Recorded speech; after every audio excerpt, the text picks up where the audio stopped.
आज मैं जिस मूवी को एक्सप्लेन करने वाला हूँ उसका नाम है एजरियल, जो 27 सितंबर 2024 में आई एक हॉरर एक्शन मूवी है।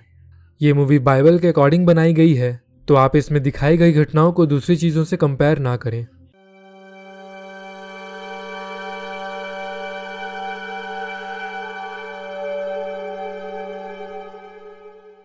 मूवी की शुरुआत होती है एजरियल और उसका बॉयफ्रेंड कैनन से, जो जंगल में एक ऐसे कल्ट ग्रुप के मेंबर से भाग रहे होते हैं जिनका ये मानना है कि बात करना एक पाप है, और इसी वजह से उन सभी ने अपने वोकल कॉर्ड्स को काट कर निकाल दिया है। एजरियल और कैनन पकड़े जाते हैं और एजरियल को एक चेयर पर बांध दिया जाता है और कल्ट की एक मेंबर जोसेफिन उसके पैर में एक कट लगा देती है, जिसके बाद वो पीछे की ओर घूम जाते हैं और जले हुए दानव के आने का वेट करने लगते हैं। फिर थोड़ी देर बाद वो दानव एजरियल के खून की स्मेल से वहां आ जाते हैं और उसकी ओर बढ़ने लगते हैं, पर तभी एजरियल अपने हाथ पर बंधा बेल्ट खोल देती है, जिसे देखकर एंटोन उसे चेयर पर ही रोके रखता है और उसके साथ चेयर का एक टुकड़ा टूटकर एंटोन को ही लग जाता है, तो उसके गले से ढेर सारा खून बहने लगता है और वो दानव उसे ही पकड़ लेते हैं और खाने लगते हैं। और ये देखकर एजरियल बहुत ज्यादा डर जाती है और जल्दी से अपना दूसरा हाथ खोलकर वहां से भाग निकलती है। जोसेफिन जब पीछे मुड़कर देखती है तो वहां एजरियल नहीं होती और वो दानव एंटोन को घसीटते हुए ले जा रहे होते हैं।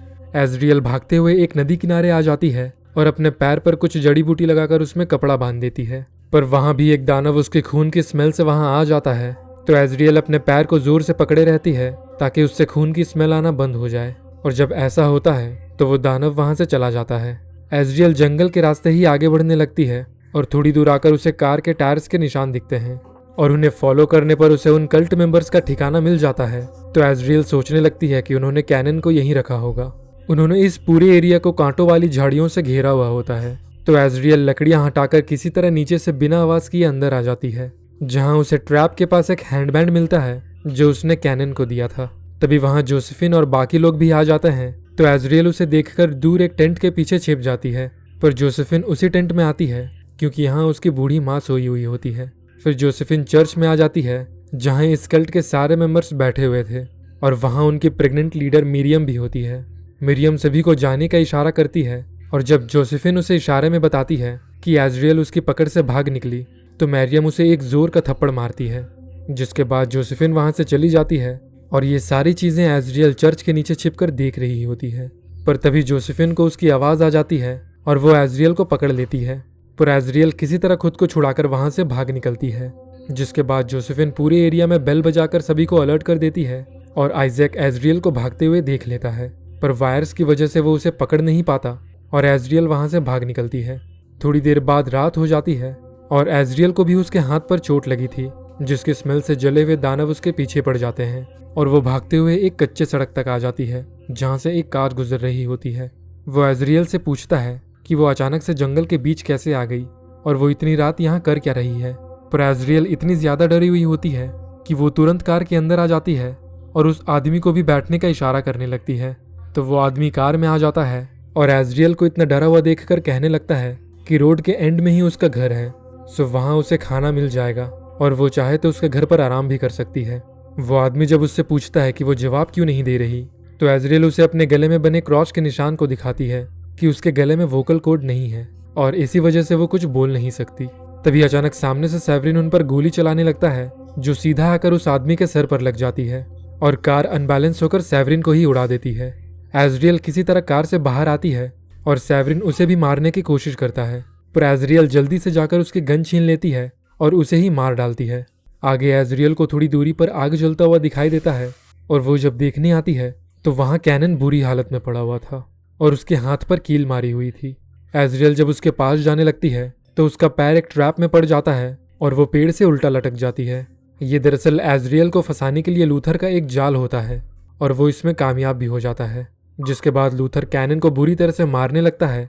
और तभी खून की स्मेल से वो दानव वहां आ जाते हैं और लूथर पर ही हमला कर देते हैं। वो उसे बुरी तरह से खाने लगते हैं और उसमें से एक लूथर का सर धड़ से अलग कर देता है, जिसे देखकर एजरियल हिम्मत करके पेड़ के ऊपर चढ़ जाती है, पर वो कैनन को बचा नहीं पाती और वो दानव उसे घसीटते हुए ले जाते हैं। फिर एक दानव पेड़ पर चढ़कर एजरियल पर भी हमला कर देता है, पर एजरियल किसी तरह उसके गले में फंदा डाल देती है और उसे पेड़ से गिरा देती है, जिसके बाद एजरियल कैनन की मौत का बदला लेने उसी कैंप में आ जाती है और सबकी नजरों से बचकर चर्च के अंदर मिरियम को मारने की कोशिश करती है, पर इससे पहले कि एजरियल गोली चला पाती, मीरियम पैन उठाकर उसके सर पर ही दे मारती है, जिससे कि एजरियल बेहोश हो जाती है और गिरते समय वो मीरियम की पीठ पर नोच देती है। एजरियल को जब होश आता है तो वो उसे जंगल के बीच में लेकर आ गए थे और आइजैक उसके पूरे चेहरे पर खून लगाकर उसे ताबूत में ढकेल देता है और उसे ऊपर से बंद करके वो उस पर मिट्टी डाल देते हैं। एजरियल बहुत कोशिश करती है पर उससे ताबूत हिलता भी नहीं है। तभी अचानक सामने से वो रास्ता खोल देते हैं और वहां एक लालटेन रखी हुई थी। एजरियल गुफा के रास्ते आगे बढ़ने लगती है और थोड़ी दूर आकर उसे एक दानव दिख जाता है जो उसके पीछे आने लगता है। वो वापस ताबूत में आ जाती है और वो दानव जैसे ही उसे मारने ताबूत में आता है सडनली रुक जाता है और उसके हाथ स्मेल करने लगता है। एजरियल भी कंफ्यूज हो जाती है कि आखिर कर क्या रहा है और थोड़ी देर बाद वो एजरियल को पूरी तरह से स्मेल करने के बाद वहां से चला जाता है। तभी एजरियल को याद आता है कि जब उसने मीरियम के पेट पर अपने नाखून लगाए थे तो उसका खून उसके नेल्स में आ गया था, जिस वजह से दानव ने उसे कुछ नहीं किया। तो मीरियम के खून में ऐसा क्या है जिस वजह से दानव उसे नहीं मार रहे हैं, ये आपको आगे पता चलेगा। तो एजरियल गुफा के दूसरे रास्ते से बाहर आ जाती है और जोसेफिन के टेंट में आग लगा देती है और टेंट की वायर से होकर दूसरे सारे टेंट में भी आग लग जाती है और एजरियल इसी भाग दौड़ में सभी को एक एक करके मारने लगती है। तभी आइजैक उसे देख लेता है और उसके पीछे जाने लगता है। जहां उसे धुएं में कोई दिखाई देता है तो वो गोली चला देता है, पर यह उनकी कल्ट की एक मेंबर एस्मराल्डा होती है जिसे गोली लग जाती है और वो ऑन द स्पॉट ही मर जाती है। और इसी का फायदा उठाकर एजरियल पीछे से दौड़ कर आती है और आइजैक का गला काट देती है। फिर वो सीधा चर्च में मीरियम को मारने आ जाती है, पर मीरियम उस पर पीछे से हमला कर देती है और एजरियल को मारने ही वाली होती है कि एजरियल उसके गले में काट देती है और तभी मीरियम का वाटर भी ब्रेक हो जाता है तो वो कमजोर पड़ जाती है। अब इससे पहले कि एजरियल उसे मार दे, जोसेफिन एक शॉटगन लेकर वहां आ जाती है और एजरियल पर फायरिंग करने लगती है,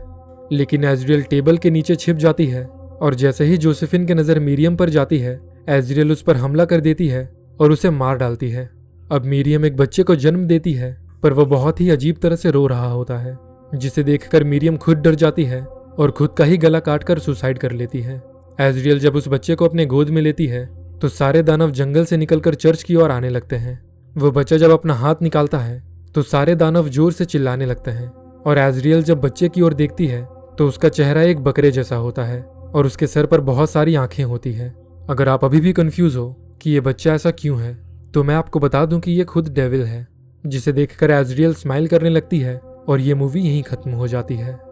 इस मूवी की स्टोरी में बाइबलिकल रैप्चर के कई सालों बाद हुई एपोकलिप्स को दिखाया गया है। तो अगर मैं आसान भाषा में बताऊं तो रैप्चर एक क्रिश्चियन बिलीफ है जिसमें एपोकलिप्स के बाद सारे बिलीवर्स को हेवन में ले जाया जाएगा जीसस क्राइस्ट से मिलने के लिए, और जो लोग रह जाएंगे वो सर्वाइवर्स होंगे और बाकी जले हुए दानव गॉड या सेटन के सर्वेंट्स हो सकते हैं, जिनका काम पृथ्वी पर बचे हुए बुरे लोगों को पनिश करना है जो हेवन पर नहीं जा सके। इसलिए हम देख सकते हैं कि उनके मारने का तरीका कितना ज्यादा ब्रूटल है। पर मूवी के एक सीन में हमने देखा कि एजरियल ने एक दानव को मार दिया था, तो इसका मतलब ये हो सकता है कि वो दानव भी पहले इंसान ही थे, पर वो भी किसी तरह का पनिशमेंट भुगत रहे हैं। इसके साथ ही हमने मूवी की शुरुआत में देखा था कि एजरियल और कैनन कल्ट से भाग रहे होते हैं, तो इसका एक कॉमन एक्सप्लेनेशन ये हो सकता है कि एजरियल और कैनन भी इसी कल्ट के मेंबर्स थे और उन दोनों को प्यार हो गया होगा जो कल्ट के नियमों के विरुद्ध होगा, जिस वजह से मीरियम ने जोसेफिन को उसे मारने और उन दानवों को सैक्रिफाइस करने का ऑर्डर दिया होगा। अब इससे पहले कि मैं आपको बताऊं कि मूवी के एंड में एजरियल बच्चे को देखकर स्माइल क्यों कर रही थी, आप ये जान लो कि एजरियल का अब्राहमिक रिलीजन में मतलब ही होता है एंजल ऑफ डेथ, जिसका काम मरने के बाद आत्माओं को गॉड के पास भेजना है। पर एजरियल डेविल को देखकर स्माइल क्यों कर रही थी, तो जहां तक मुझे लगता है इसका ये रीजन हो सकता है कि एजरियल शुरू से ही चाहती थी कि डेविल मीरियम की कोख से पैदा हो। मीरियम जो खुद को होली मदर सोचकर इस कल्ट को चला रही थी, उसने खुद का गला काट लिया जब उसे पता चला कि उसने एक मॉन्स्टर को जन्म दिया है। इसकी एक दूसरी थ्योरी ये भी हो सकती है कि एजरियल के पास जब तक ये बच्चा रहेगा जले हुए दानव उसे टच भी नहीं कर पाएंगे, तो वो बिना किसी डर के अपनी आगे की जिंदगी जी सकती है। आशा करता हूँ कि आपको ये वीडियो पसंद आई होगी। ऐसी ही और भी वीडियोस देखने के लिए सब्सक्राइब कीजिए हॉरर फोबिया को।